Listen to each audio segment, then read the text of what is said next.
Yeah, I've been riding these foot pegs for 2-3 years. I started out trying them shortly after my buddy Dustin told me he was gonna weld some bicycle pedals to a motorcycle, and I told him he was a complete idiot. Uh, but through the various iterations, he's actually made something that changed the game for foot pegs, and I'm actually happy to ride them now. Hey, I'm Kevin, here to give you a long-term review of Motion Factory foot pegs. So I'm riding them on my 2023 XC250.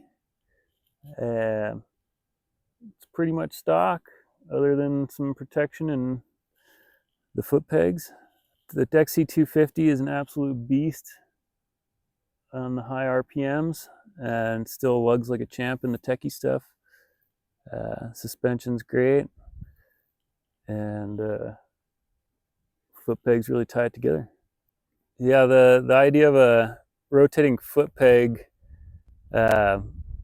sounds good at all, but it didn't come together until you added the bushing aspect, where the movement was limited and dampened by rubber bushing, and that really makes the bike feel much better through the choppy stuff, through the whoops. You feel way more connected to the bike than your traditional peg.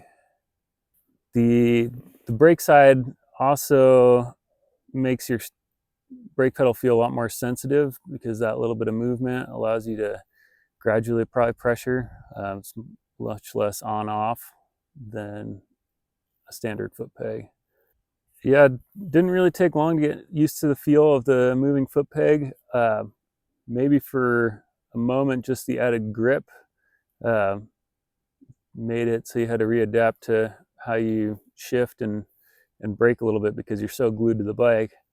But once you figure that out, they became second nature. And one of the main benefits I notice is they reduce fatigue. Maybe it's something about the vibration reduction of the bushing, or just the fact that you really feel a lot more connected to the bike.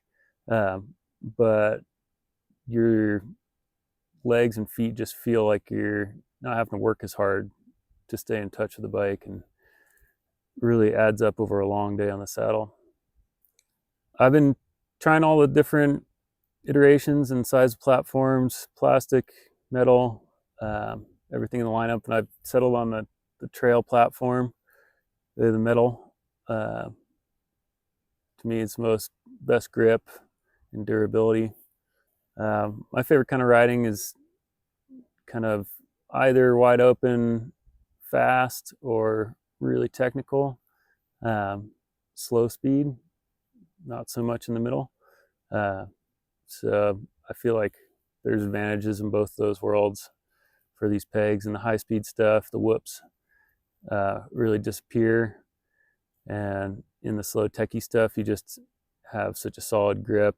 You can get forward when you need to get over the front of the bike, and you get tons of traction. Another big plus I've noticed compared to your conventional foot pegs is how they're modular and you can rebuild them. So in past times, I've cracked a foot peg and it's bent and it's destroyed. With the Motion pegs, you can replace all the individual parts separately. So you'll probably shear off a bushing here and there, but it's a 5-minute fix, super cheap replacement. Couple spindles over the past couple of years, always a simple fix, but you're not chucking the whole thing in the bin anytime you chuck the bike on the ground. I've been riding the standard height, stock height mounts for the last couple of years, and been asking Motion for a drop mount, and they told me I'm not a good enough rider to ask for the products that I want. So eventually they just made it anyway. 10 mils down, 5 mils back, which sounds about perfect. I'm like 6'1" and change, and I think that will open up the cockpit for me, and looking forward to trying them out.